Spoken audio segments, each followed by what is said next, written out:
Hello दोस्तों, आपका अपना चैनल भीष्म अकादमी में स्वागत है। दोस्तों, ये आज पाश्चात्य काव्यशास्त्र और भारतीय काव्यशास्त्र का ये 6वां भाग लेकर आए हैं। दोस्तों, इससे पहले वाले भाग यदि आप नहीं देखे हैं तो यदि आप देखना चाहते हैं तो इसी सेशन के लास्ट में आपको प्लेलिस्ट का लिंक दिखाई देगा, उसमें क्लिक करके हमारे सभी वीडियो देख सकते हैं। और यदि सेशन अच्छा लगे तो लाइक और शेयर ज़रूर करिएगा, और चैनल पर नए हैं तो सब्सक्राइब कर लीजिए, जिससे आने वाले सेशन का नोटिफिकेशन सबसे पहले आपको मिल सके। और दोस्तों, ये सभी प्रश्न यूथ कंपटीशन बुक में संकलित पाश्चात्य काव्यशास्त्र और भारतीय काव्यशास्त्र का यह है 6वां भाग है। और दोस्तों, ये सभी प्रश्न UGC net, JRF, UP TGT PGT, DSSB, Jharkhand TGT PGT, Bihar TGT PGT, NBS, KVS आदि सभी परीक्षाओं में पूछे गए प्रश्नों की श्रृंखला है।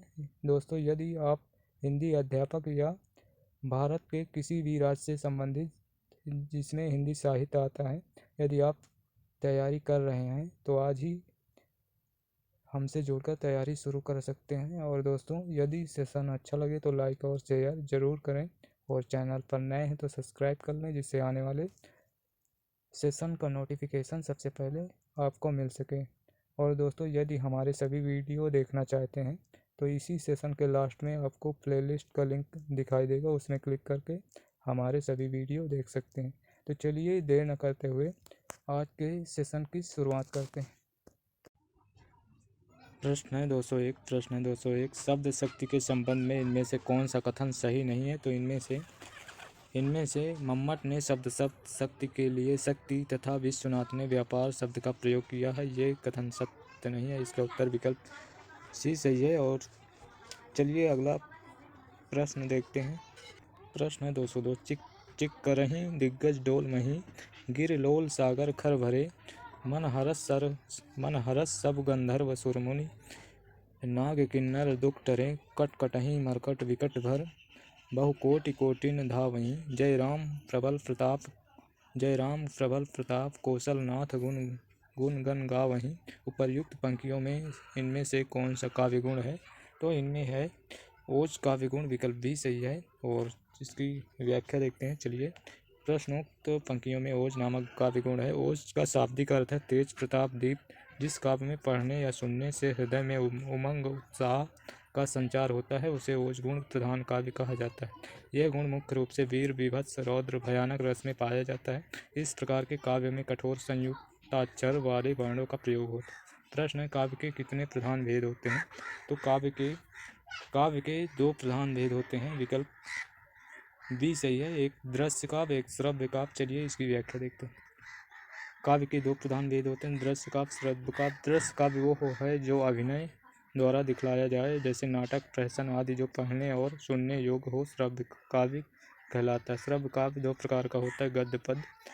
प्रश्न है 204 औचित्य मत का प्रतिपादन कर उसे काव्य के प्राण के रूप में प्रतिष्ठित करने वाले आचार्य हैं। तो वो आचार्य हैं आचार्य क्षेमेंद्र, जो कि औचित्य के प्रवर्तक माने जाते हैं, आचार्य क्षेमेंद्र। चलिए इसकी व्याख्या देखते हैं। औचित्य मत का प्रतिपादन कर उसे काव्य के प्राण के रूप में प्रतिष्ठित करने वाले आचार्य क्षेमेंद्र हैं। प्रश्न है 205 शब्द की शक्तियाँ कितने प्रकार की होती हैं? तो ये 3 प्रकार की होती हैं, विकल्प सी सही है। और इसकी व्याख्या देखते हैं। चलिए, शब्द शक्तियाँ 3 प्रकार की होती हैं, अभिधा, लक्षणा, व्यंजना। अभिधा के बारे में देखते हैं। साक्षात सांकेतिक अर्थ, मुख्यार्थ या वाच्यार्थ को प्रकट करने वाली शक्ति अभिधा शब्द शक्ति कहलाती है। और लक्षणा मुख्यार्थ का बोध होने पर रूढ़ि का प्रयोग के कारण यदि मुख्यार्थ के संबंध अन्य अर्थ की प्रतीत हो तो उसे लक्षणा शब्द शक्ति कहते हैं। व्यंजना जब किसी शब्द के अभिप्रेत अर्थ का बोध न हो तो मुख्यार्थ से होता है और न ही लक्ष्यार्थ से, अपितु कथन के संदर्भ के अनुसार अलग अलग अर्थ से या व्यंग्यार्थ से प्रकट होता है, वहाँ पर व्यंजना शब्द शक्ति होती है। प्रश्न है 206 सौंदर्य अलंकार किस आचार्य का कथन है? तो यह वामन का कथन है। वामन रीति संप्रदाय के प्रवर्तक हैं। इसकी व्याख्या देखते हैं। सौंदर्यम अलंकार आचार्य वामन का कथन है। निम्नलिखित आचार्य उनके कथन। आचार्य दंडी भामा दंडी का है शरीरम तावत दृष्टार्थ व्यवच्छिन्ना पदावली, और भामा का है शब्दार्थों सहितो काव्यम।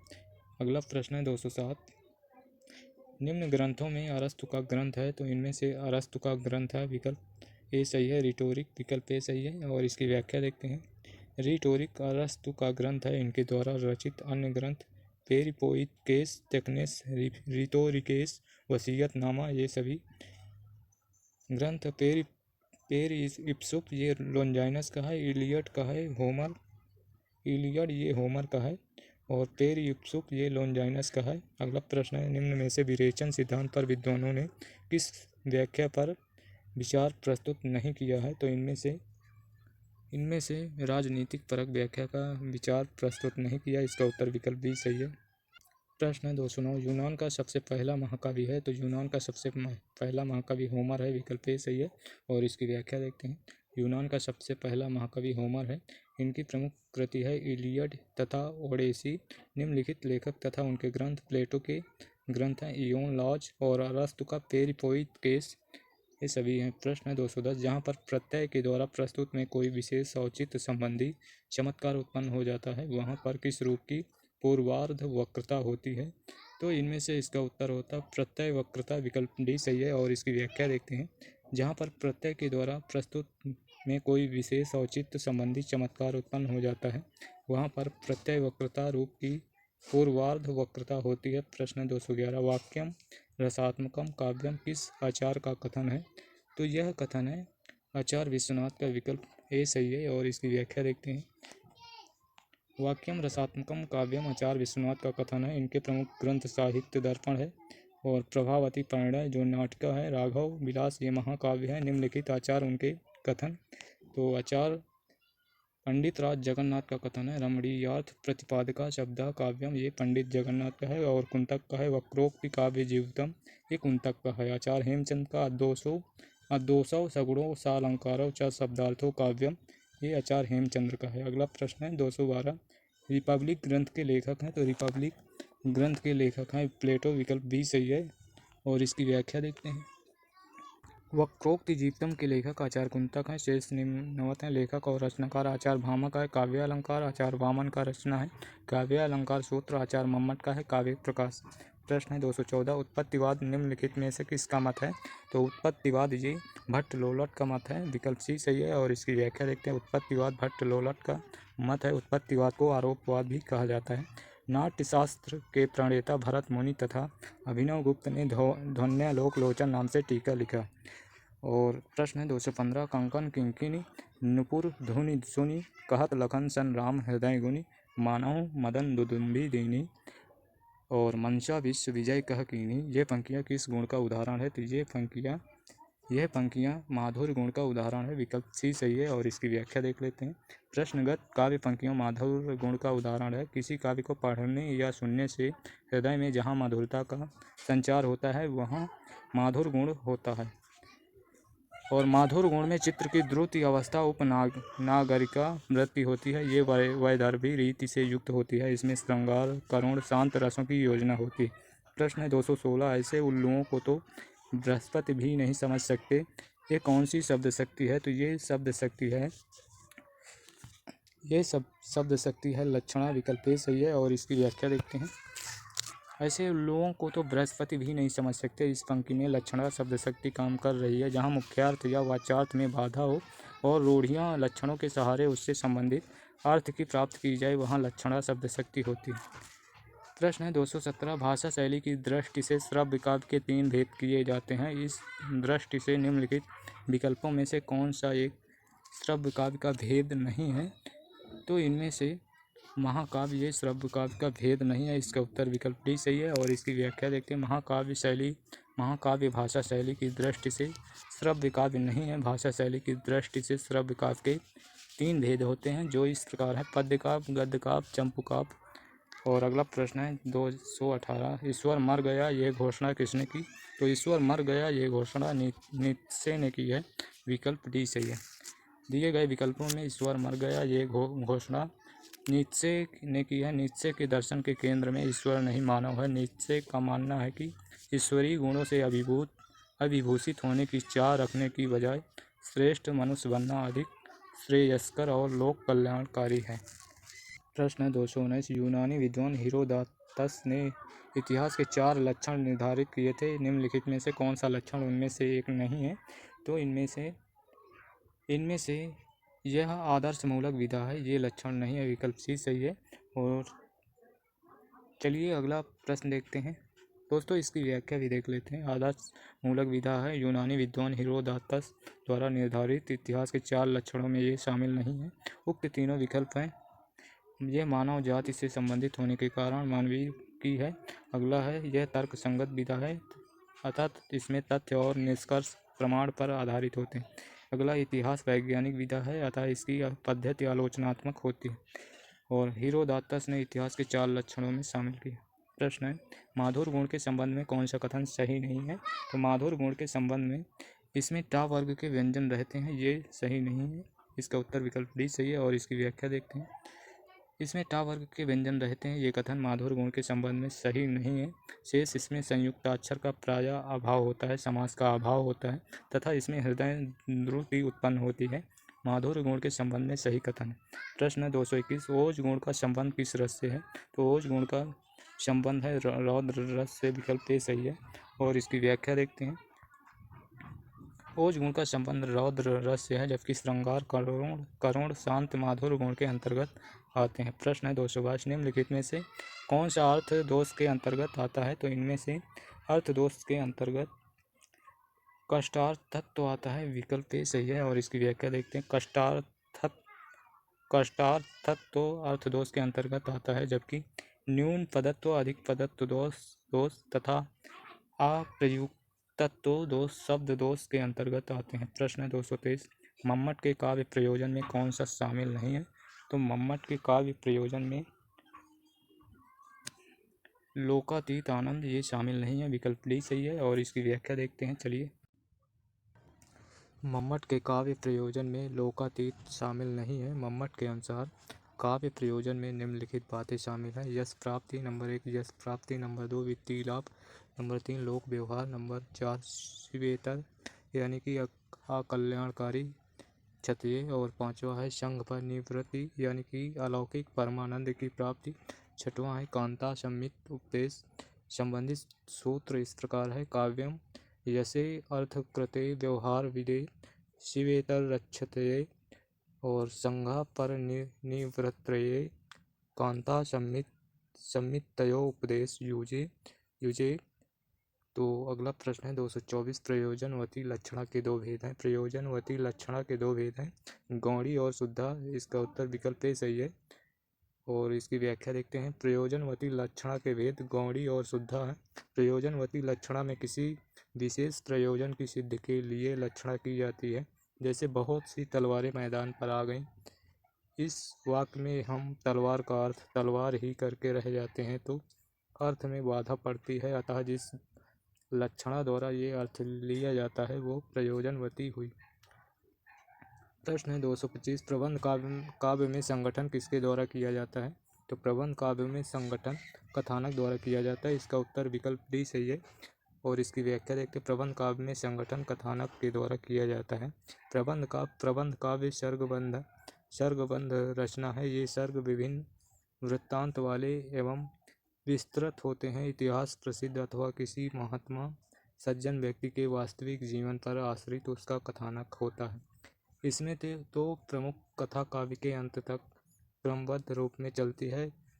कथा का क्रम बीच में कहीं नहीं टूटता और गौण कथाएं बीच बीच में सहायक बनकर आती हैं। जैसे रामचरितमानस प्रबंध काव्य के दो भेद होते हैं, महाकाव्य खंडकाव्य। अगला प्रश्न है 226 कविता प्रबल अनुभूतियों का सहज उद्रेक है, यह विचार किसका है? तो यह विचार है वर्ड्सवर्थ का। इसका उत्तर विकल्प ए सही है। कविता इसकी व्याख्या देखते हैं। कविता प्रबल अनुभूतियों का सहज उद्रेक है, यह विचार वर्ड्सवर्थ का है। वर्ड्सवर्थ की लिरिकल बैलेट्स प्रसिद्ध कृति है। इसे स्वतंत्रतावादी काव्य आंदोलन का घोषणा पत्र माना जाता है। प्रश्न 227 बीती या भावी घटनाओं की सूचना देने वाले को नाटक में क्या कहते हैं? तो नाटक में विष खंभक कहते हैं। इसका उत्तर विकल्प बी सही है। बीती या भावी घटनाओं की सूचना देने वाले को नाटक में विषकंबक कहते हैं। विदूषक हंसाने वाला एक पात्र होता है। उसके कथन एक तरफ हास्य को जन्म देते हैं और दूसरी तरफ उनमें कटु सत्य का पुट भी होता है। सूत्रधार नाटक का प्रारंभ सूत्रधार नाटक प्रारंभ करता है और अंत भी करता है। कभी कभी वह मंच के नेपथ्य से भी संचालन करता है। घोषणा करने वाले को उद्घोषक कहा जाता है। अगला प्रश्न है 228। ध्वनि सिद्धांत के प्रवर्तक आचार्य कौन है? तो ध्वनि सिद्धांत के प्रवर्तक आनंदवर्धन है। विकल्प डी सही है। ध्वनि सिद्धांत के प्रवर्तक आनंदवर्धन है। आचार्य मम्मट ने काव्य प्रकाश में लिखा है। अभिनव गुप्त ने आनंदवर्धन की ध्वन्यालोक पर ध्वन्यालोचन नाम से टीका की। प्रश्न है 229। भारतीय काव्य शास्त्र नाटक के किन 3 तत्वों को मान्यता देता है? तो वो वस्तु, नेता और रस को मान्यता देता है। इसका उत्तर विकल्प ए सही है और इसकी व्याख्या देखते हैं। भारतीय काव्य शास्त्र नाटक के वस्तु, नेता, रस इन्हीं 3 तत्वों को मान्यता देता है। प्रश्न है 230। नाटक की समग्र सामग्री की सिद्धि किस साध्य के लिए प्रयत्न की जाती है? तो ये है कार्य। विकल्प डी सही है। विकल्प डी सही है। कार्य साध्य के लिए की जाती है। इसकी व्याख्या देखते हैं। नाटक की समग्र सामग्री की सिद्धि कार्य के लिए की जाती है। प्रयत्न, फलागम, नियताप्ति, प्रत्याशा, प्रारंभ, ये कथा, संगठन या कार्यावस्था के भेद हैं। प्रश्न है 231। मैं तो गिरधर के घर जाऊं, गिरधर म्यारो साचो प्रीतम, देखत रूप लुभाऊं, इस पद में कौन सा काव्य गुण है? तो इस पद में माधुर्य गुण का है। विकल्प ए सही है और इसकी व्याख्या देखते हैं। मैं तो गिरधर के घर जाऊं, गिरधर म्हारो साचो प्रीतम, देखत रूप लुभाऊं, इस पद में माधुर्य काव्य गुण है। माधुर्य गुण किसी काव्य को पढ़ने या सुनने से हृदय में जहाँ मधुरता का संचार होता है वहाँ माधुर्य गुण होता है। यह गुण विशेष रूप से श्रृंगार, शांत और करुण रस में पाया जाता है। इस प्रकार हम कह सकते हैं कि कर्णप्रिय, आर्द्रता, चित्त की द्रवणशीलता और प्रसन्नता कारक काव्य माधुर्य गुण युक्त काव्य होता है। प्रश्न है 232। देरीदा लेखक को किसका स्रोत मानते हैं? तो देरीदा ये तमाम सांस्कृतिक कर्म का स्रोत मानते हैं। इसका उत्तर विकल्प डी सही। देरीदा लेखन को तमाम सांस्कृतिक कर्म का स्रोत मानते हैं। देरीदा एक फ्रांसीसी दार्शनिक थे जिन्हें विखंडन के सिद्धांत के लिए जाना जाता है। उनके विशाल लेखन कार्य का साहित्यिक और यूरोपीय दर्शन पर गहन प्रभाव पड़ा। देरीदा को सबसे अधिक पुनर्निर्माण के प्रमुख प्रतिपादक के रूप में जाना जाता है। प्रश्न है 233। इनमें से कौन उत्तर आधुनिकतावादी चिंतक नहीं है? तो इनमें से A.F.R. लिविस ये उत्तर आधुनिकतावादी चिंतक नहीं है। इसका उत्तर विकल्प A.F.R. लिविस है और इस प्रश्न है 234। निम्न में से कौन से प्लेटो की रचना नहीं है? तो इनमें से पेरिपोइकेस ये प्लेटो की रचना नहीं है। इसका उत्तर विकल्प ए सही है और इसकी व्याख्या देखते हैं। पेरिपोइकेस प्लेटो की रचना नहीं है बल्कि यह अरस्तु की है। इयोन रिपब्लिक पोलितेइया प्लेटो की रचना है।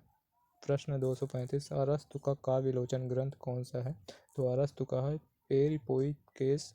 विकल्प ए सही है और इसकी व्याख्या देखते हैं। अरस्तु का काव्यलोचन ग्रंथ पेरिपोइकेस और पेरिइप्सुस नामक रचना लॉन्जाइनस का है और बायोग्राफिया लिटरेरिया नामक रचना कालरिज का है।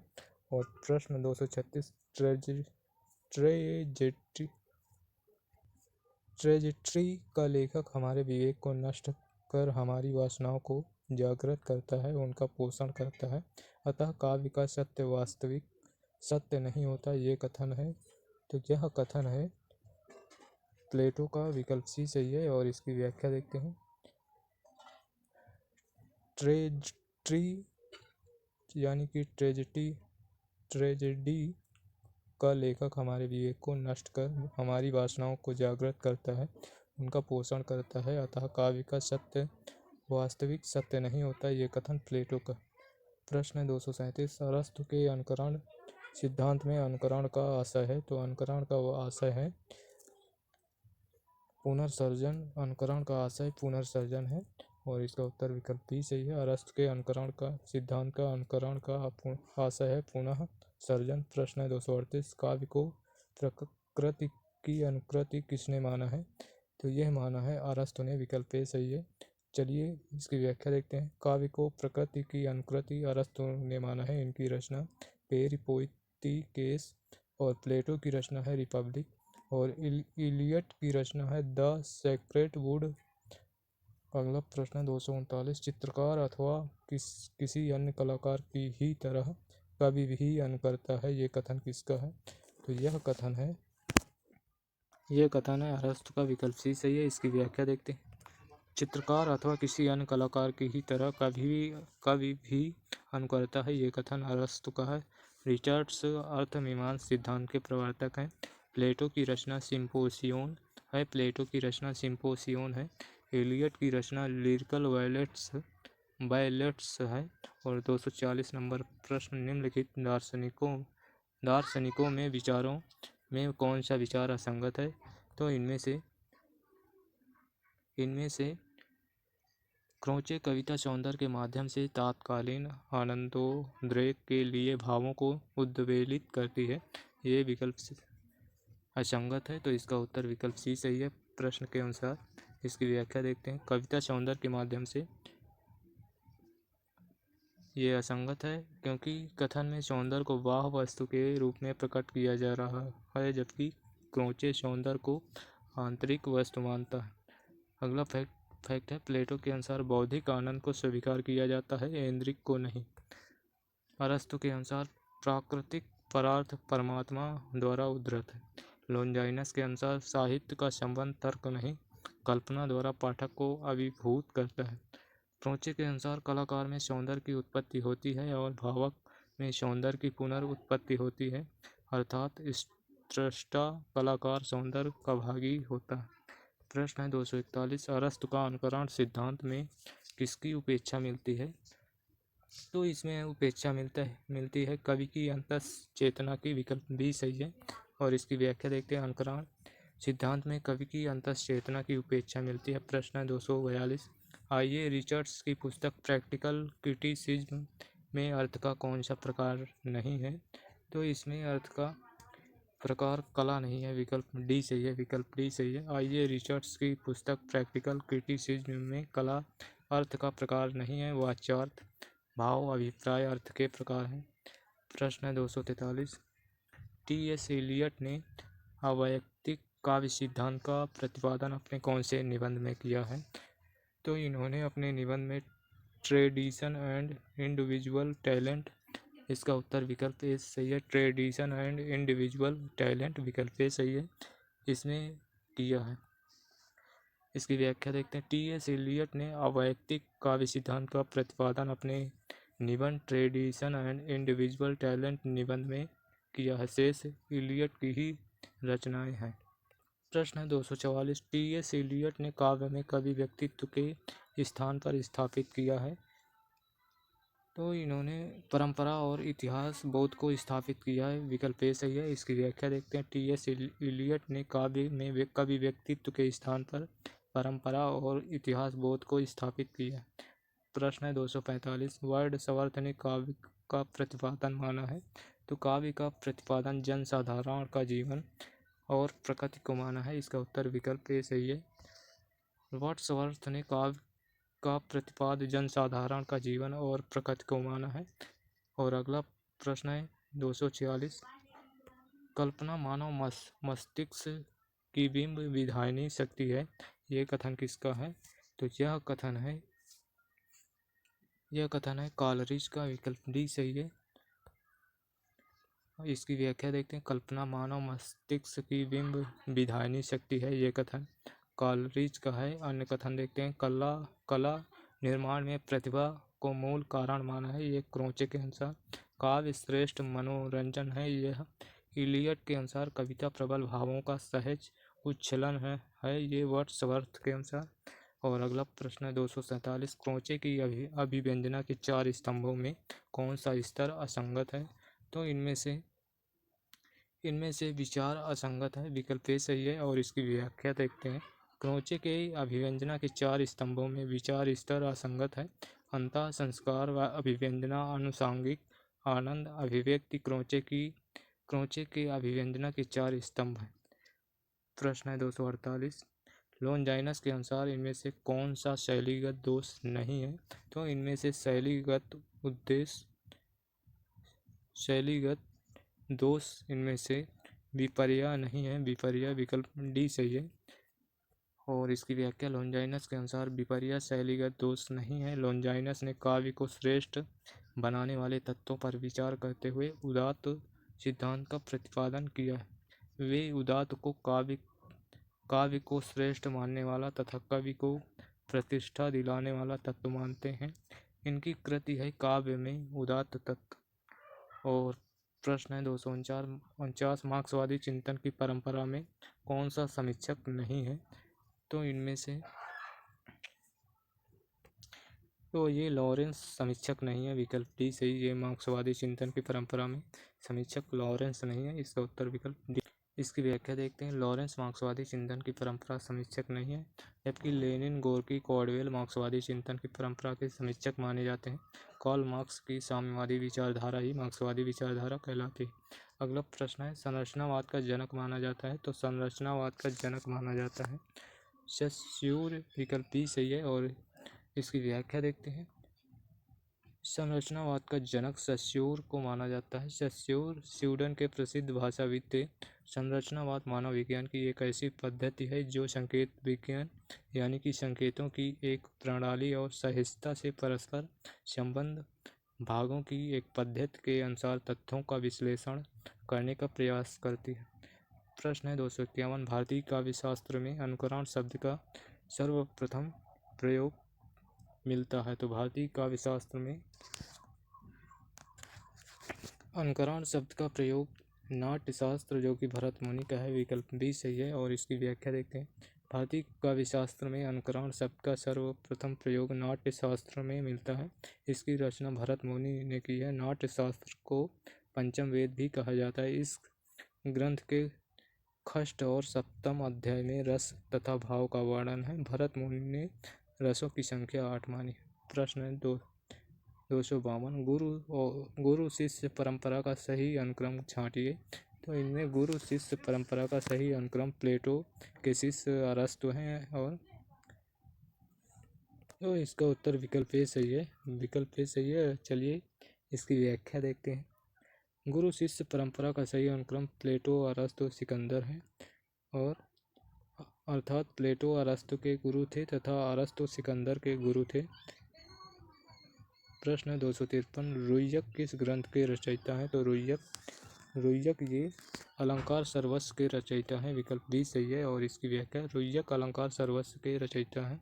काव्य अलंकार ग्रंथ भामा तथा कुवलयानंद ग्रंथ अप्पय दीक्षित का है। काव्यादर्श दंडी का।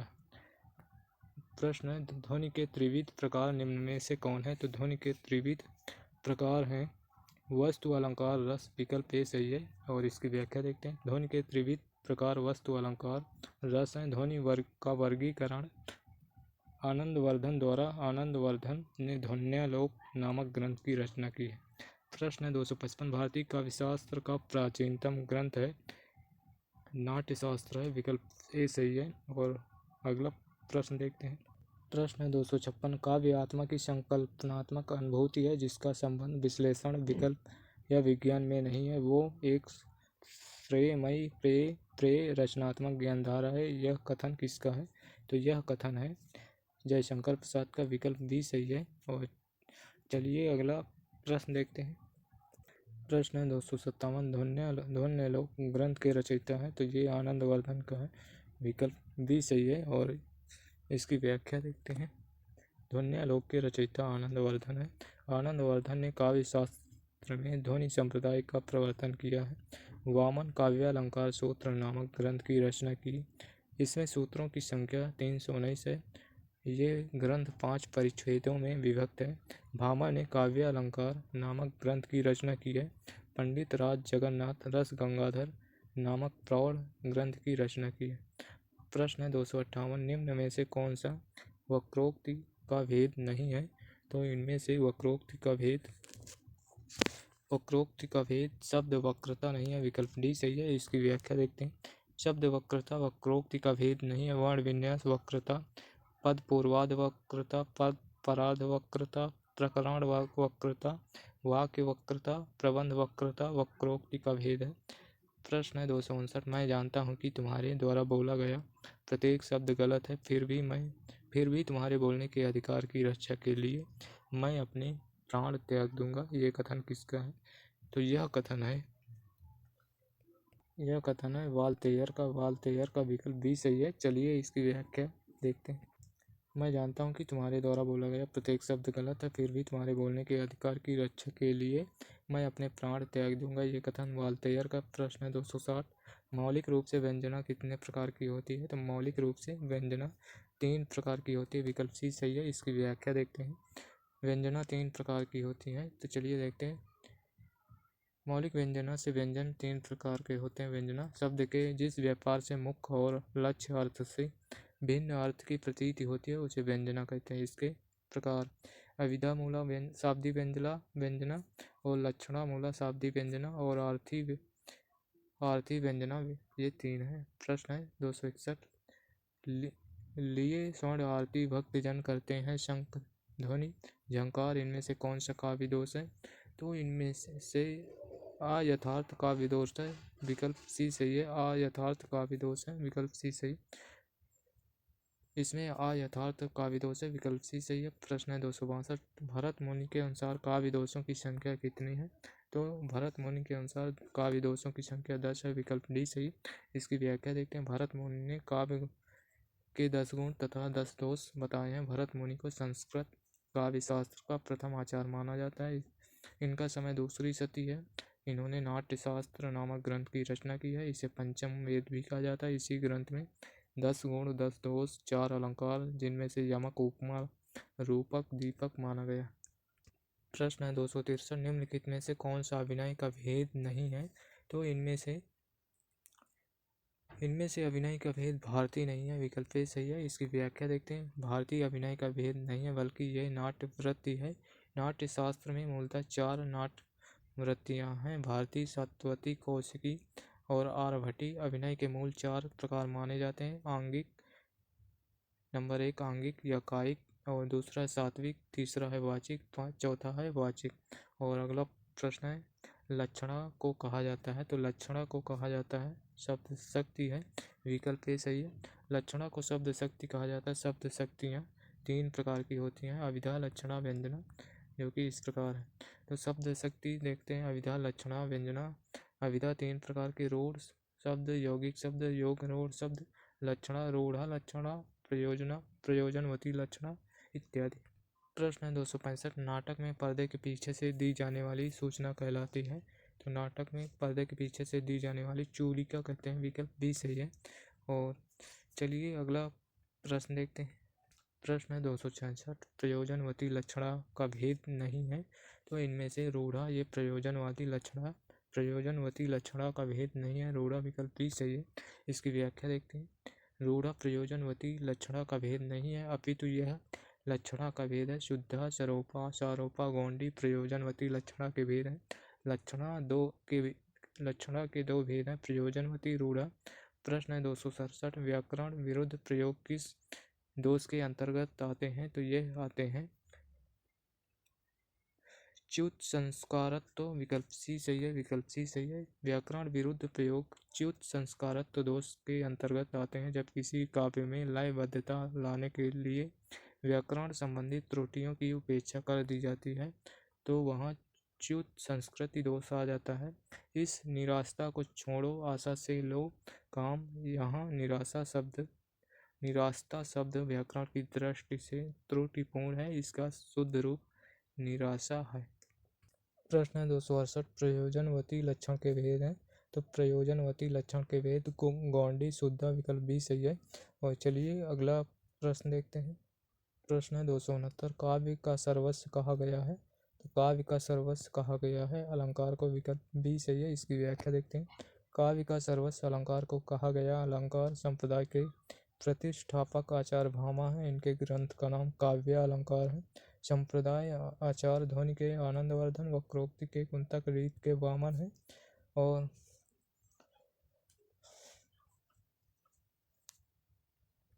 प्रश्न है 270, शब्द शक्ति के कितने भेद हैं? तो इसके 3 भेद हैं। विकल्प डी सही है। अभिधा, लक्षणा, व्यंजना, इससे पहले भी पढ़ चुके हैं। चलिए अगला प्रश्न देखते हैं। प्रश्न है 271, आचार्य वामन के अनुसार काव्य के कितने गुण हैं? तो काव्य के गुण हैं 20। विकल्प सी सही है। आचार्य वामन के अनुसार काव्य के 20 गुण, 10 शब्द गुण और 10 अर्थ गुण होते हैं। वामन रीति संप्रदाय के प्रवर्तक आचार्य हैं तथा इनके ग्रंथ का नाम काव्य अलंकार सूत्र वृत्ति है। प्रश्न है 272, निम्नलिखित पंक्तियों में से कौन सा गुण है? नील परिधान बीच सुकुमार, खिल रहा मृदुल अध खुला अंग, खिला हो ज्यों बिजली का फूल, मेघ वन बीच गुलाबी रंग। तो इसमें है माधुर्य गुण। विकल्प ए सही है। और इसकी व्याख्या देखते हैं। उपर्युक्त पंक्तियों में माधुर्य गुण है। कानों को प्रिय लगने वाला श्रव्य काल माधुर्य गुण कहलाता है। जो माधुर्य गुण का परिचायक होता है वो गुण श्रृंगार, करुण, शांत रसों में पाया जाता है। प्रश्न 273, किसने ध्वनि को सर्वप्रथम काव्यात्म माना है? तो वो है आनंदवर्धन, जो कि ध्वनि संप्रदाय के प्रवर्तक हैं। आनंदवर्धन ने ध्वनि को सर्वप्रथम काव्य की आत्मा माना है। अपने ग्रंथ ध्वन्यालोक में आचार्य आनंदवर्धन ने ध्वनि संप्रदाय की स्थापना करते हुए ध्वनि को काव्यस्थ आत्मा ध्वनि स्वीकार किया। आचार्य काव्यशास्त्री ग्रंथ भरत मुनि का नाट्यशास्त्र है, भोजराज का सरस्वती कंठभरण, जयदेव का चंद्रालोक है। प्रश्न है 274, इनमें कौन शब्द शक्ति का भेद नहीं है? तो इनमें श्रोता शब्द शक्ति का भेद नहीं है। व्यंजना, अभिधा, लक्षणा ये तीनों हैं, श्रोता नहीं। प्रश्न है 275, अनुभावों और विभावों की कष्ट कल्पना किस प्रकार का दोष है? तो यह है रस दोष। विकल्प बी सही है। और इसकी व्याख्या देखते हैं। अनुभावों विभावों की कष्ट कल्पना रस दोष है। जहाँ कविता में रस की उत्पत्ति बाधित होती है उसे रस दोष कहा जाता है, जबकि समास दोष तथा पद दोष दोनों का अनुभाव तथा विभाव से संबंध नहीं। प्रश्न है 276, उद्धव शतक की हमको लिख्यों है कहाँ, हमको लिख्यों है कहाँ, हमको लिख्यों है कहाँ, कहत समय लगी में पुनरुक्ति द्वारा क्या बोध होता है? तो पुनरुक्ति द्वारा बोध होता है भाव उत्कर्ष। विकल्प सी सही है। इसकी व्याख्या देखते हैं। जगन्नाथ दास रत्नाकर द्वारा रचित उद्धव शतक की पंक्तियां हैं जिनमें पुनरुक्ति द्वारा भाव उत्कर्ष का बोध होता है, अन्य दिए गए भाव संगत नहीं। प्रश्न है 277, अर्थ वैमल्यम प्रसादा, अर्थ की विमलता ही प्रसाद गुण है। उपर्युक्त परिभाषा किस आचार्य की है? तो ये परिभाषा है वामन की। विकल्प सी सही है। और इसकी व्याख्या देखते हैं। अर्थ वैमल्यम प्रसादा अर्थात अर्थ की विमलता ही प्रसाद गुण है। यह परिभाषा आचार्य वामन ने अपने ग्रंथ काव्य अलंकार सूत्र वृत्ति में गुणों की चर्चा करते हुए दी है। अब देखते हैं आचार्य और ग्रंथ आनंदवर्धन ये ध्वन्यालोक उनका ग्रंथ है, रुद्रट का है काव्य अलंकार, दंडी का है काव्यार्थ। प्रश्न है 278, भामा के अनुसार काव्य में कितने दोष होते हैं? तो इनके अनुसार भामा के अनुसार काव्य में 3 प्रकार के दोष माने जाते हैं, लेकिन यहाँ पर दिया हो ही नहीं है तो ये प्रश्न गलत माना जाएगा। तो चलिए इसकी व्याख्या देखते हैं। भामा ने 3 प्रकार के दोष माने हैं। सामान्य दोष 11 है, वाणी दोष 4 है, अन्य दोष 11 है। इनके अनुसार ये सभी एक दूसरे में समन्वित होकर कुल 11 ही रह जाते हैं। स्रोत भारतीय काव्यशास्त्र निशा अग्रवाल आयोग ने इसका उत्तर गलत माना है। प्रश्न है 279, अलंकार संप्रदाय के प्रथम आचार्य कौन है? तो ये भामा है। विकल्प सी सही है। भामा अलंकार संप्रदाय के प्रवर्तक हैं। भामा की प्रसिद्ध रचना है काव्य अलंकार। इनका समय है 6वीं शताब्दी माना जाता है। इन्होंने अलंकार को काव्य का अनिवार्य तत्व मानते हुए न कांतामपि निर्भूषम विभाति वनिता मुखम ये भामा का कथन है। तो अगला प्रश्न है 280, वक्रोक्ति संप्रदाय का उद्भव किस संप्रदाय के विरोध में हुआ? तो इसका उद्भव हुआ ध्वनि संप्रदाय के विरोध में। विकल्प ए सही है। और इसकी व्याख्या देखते हैं। वक्रोक्ति संप्रदाय का उद्भव ध्वनि संप्रदाय के विरोध में हुआ। वक्रोक्ति संप्रदाय के प्रवर्तक हैं कुंतक। इन्होंने वक्रोक्ति को काव्य की आत्मा माना है, जबकि ध्वनि संप्रदाय के प्रवर्तक आनंदवर्धन है और इनके द्वारा ध्वन्यालोक है, इनका ग्रंथ है ध्वन्यालोक। इन्होंने ध्वनि को काव्य की आत्मा माना। प्रश्न 281, किसने अनुकरण को काव्य की आत्मा माना है? तो अरस्तु ने अनुकरण को काव्य की आत्मा माना है। विकल्प सी सही है। चलिए अगला प्रश्न देखते हैं। प्रश्न 282, प्लेटो ने कवि को क्या माना है? तो प्लेटो ने कवि को अनुकर्ता माना है। विकल्प ए सही है। इसकी व्याख्या देखते हैं। प्लेटो ने कवि को अनुकर्ता माना है। प्लेटो का समय है 427 ईसा पूर्व से 343 ईसा पूर्व। प्लेटो ने प्रत्यय जगत को यथार्थ माना है और प्लेटो आदर्श राज से कवियों के बहिष्कार करने की बात कही है। प्लेटो की प्रमुख कृतियां हैं इयोन, लॉज, रिपब्लिक, सिम्पोसियोन, पोलितेइया और आदि। प्लेटो का कथन है गुलामी मृत्यु से भी भयावह है, गुलामी मृत्यु से भी भयावह है। और प्रश्न 283, विरेचन सिद्धांत का प्रतिपादन किसने किया? तो इस सिद्धांत का प्रतिपादन अरस्तु ने किया। विकल्प डी से सही है। विकल्प डी सही है। और इसकी व्याख्या देखते हैं। विरेचन सिद्धांत का प्रतिपादन अरस्तु ने किया है और यूनानी में विरेचन के लिए कथारसिस शब्द प्रयुक्त होता है। अरस्तु का कथन है कार्य व्यापार में निरत मनुष्य अनुकरण के विषय है। प्रश्न 284, विरेचन क्या है? तो विरेचन है मनोविकारों की शुद्धिकरण। विकल्प बी सही है। इसकी व्याख्या देखते हैं। विरेचन मनोविकार का शुद्धिकरण है। अरस्तु ने अपने काव्य शास्त्र में मुख्यतः दुखांतक, त्रासदी काव्य रूप का विवेचन किया है। दुखांतक ऐसे कार्य व्यापार का अनुकरण है जो गंभीर, पूर्ण तथा कुछ विस्तृत हो, जिसकी भाषा रचना के विभिन्न भागों में पृथक पृथक वर्तमान प्रत्येक प्रकार के कलात्मक अलंकारों से विभूषित है।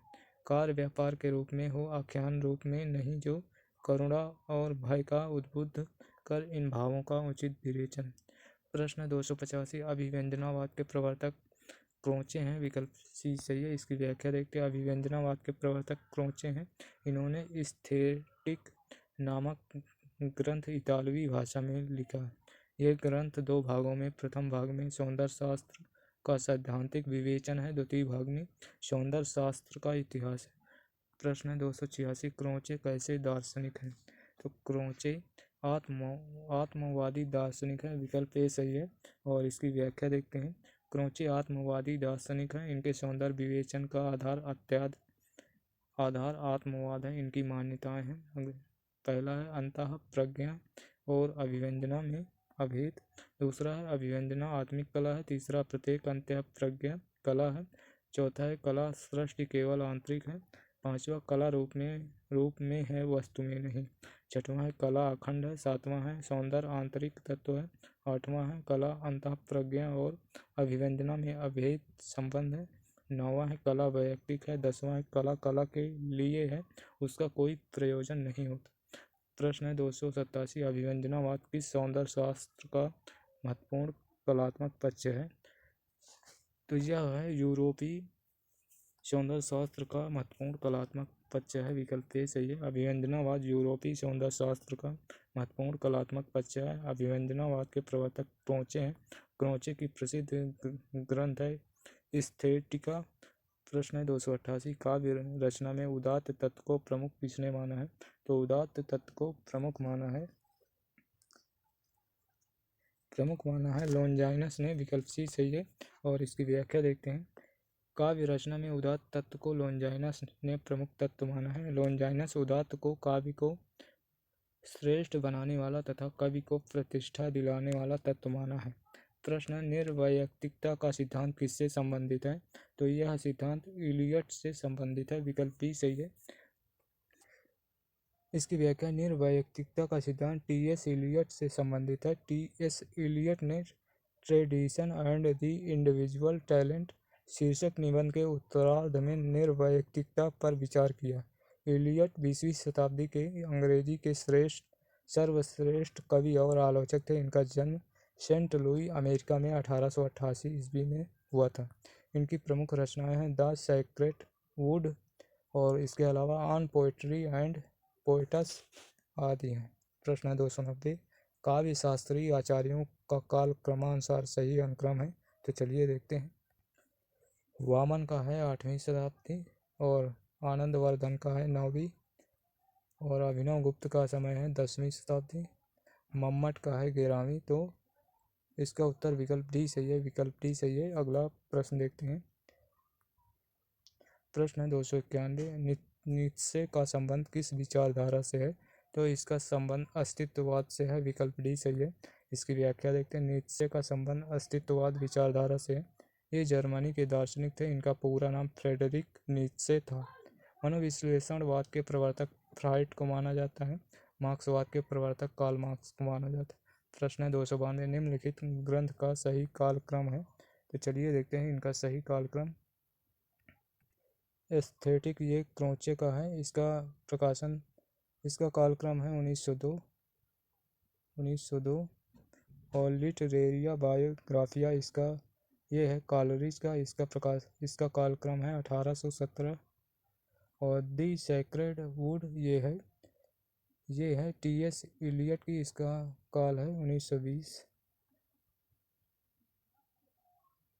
और पोएटिक्स ये है अरस्तु की। इसका समय है 350 ईसा पूर्व।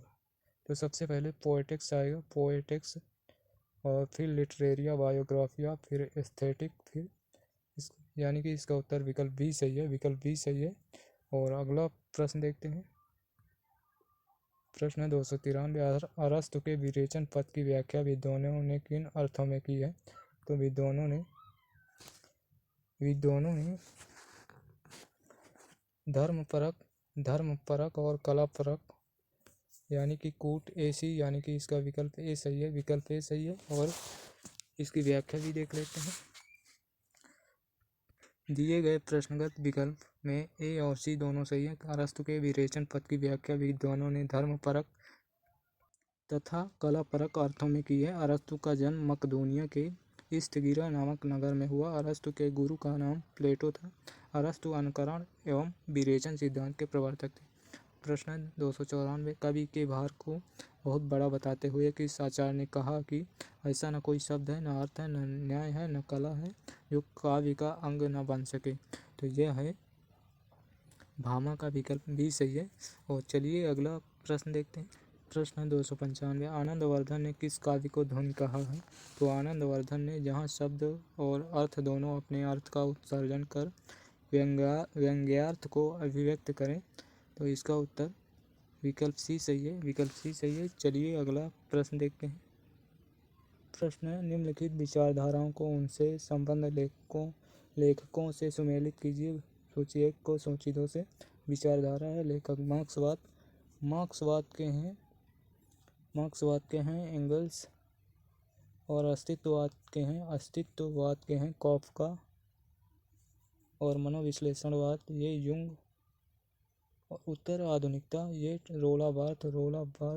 तो इसका उत्तर होगा 2143 इसका उत्तर विकल्प ए सही है, विकल्प ए सही है। चलिए अगला प्रश्न देखते हैं। प्रश्न 297। प्लेटो के अनुसार एक समर्थ कवि काव्य रचना किस प्रकार करता है? एक समर्थ कवि काव्य रचना किसी सचेष्ट कलात्मक प्रेरणा की अपेक्षा दैवी शक्ति से प्रेरित और अभिभूत होकर करता है। इसका उत्तर विकल्प ए सही है। चलिए अगला प्रश्न देखते हैं। प्रश्न 298। निम्नलिखित आचार्यों का सही कालक्रम चुनिए। तो चलिए देखते हैं। इनमें से रुय्यक का कालक्रम है 10वीं शताब्दी, 10वीं और कुंतक का समय है रुय्यक का है 12वीं शताब्दी और कुंतक का है 10वीं और आनंदवर्धन का है 9वीं शताब्दी और दंडी का है 7वीं। तो इस प्रकार सबसे पहले दंडी आएंगे, तो ये तीनों कट जाएंगे, फिर आनंदवर्धन 9वीं, फिर कुंतक 10वीं, फिर रुय्यक। इसका उत्तर विकल्प डी सही है, विकल्प डी सही है। अगला प्रश्न देखते हैं। प्रश्न 299। किस आचार्य ने शक्ति लोक व्यवहार आदि से प्राप्त निपुणता तथा काव्यांगों की शिक्षा प्राप्त कर लिया गया अभ्यास को काव्य हेतु माना है? तो वह है मम्मट, विकल्प डी सही। इसकी व्याख्या देखते हैं। आचार्य मम्मट ने शक्ति लोक व्यवहार आदि से प्राप्त निपुणता तथा काव्यांगों की शिक्षा प्राप्त कर लिया गया अभ्यास को काव्य का हेतु माना है। इनका प्रसिद्ध ग्रंथ है काव्य प्रकाश। प्रश्न है कॉलरिज, जो कि आज के सेशन का लास्ट प्रश्न है। कॉलरिज के अनुसार कल्पनाकार इतनी प्रतिभा है, ये कवि की सृजनात्मकता है और कल्पना में वैज्ञानिक सा श्रृंखला नहीं होती है। इसका उत्तर कोड बी डी, यानी कि इसका उत्तर विकल्प बी सही है। कॉलरिज के अनुसार कल्पना कारित्री प्रतिभा है, यही कवि की सृजनात्मकता है। कल्पना में वैज्ञानिक सुश्रृंखलता नहीं होती है। कॉलरिज के प्रमुख ग्रंथ हैं the friend, Biographia Literaria, church and state और एड्स टू रिफ्लेक्शन। ये सभी कॉलरिज की रचनाएं हैं, जो कि ये आज का सेशन का लास्ट प्रश्न था। और दोस्तों, हम आपसे रिक्वेस्ट करेंगे कि यदि सेशन अच्छा लगा हो तो लाइक और शेयर ज़रूर करें और चैनल पर नए हैं तो सब्सक्राइब कर लें, जिससे आने वाले नेक्स्ट सेशन का नोटिफिकेशन सबसे पहले आपको मिल सके। तो चलिए फिर मिलते हैं नेक्स्ट सेशन में, तब तक के लिए धन्यवाद। जय हिंद, जय भारत, वंदे मातरम।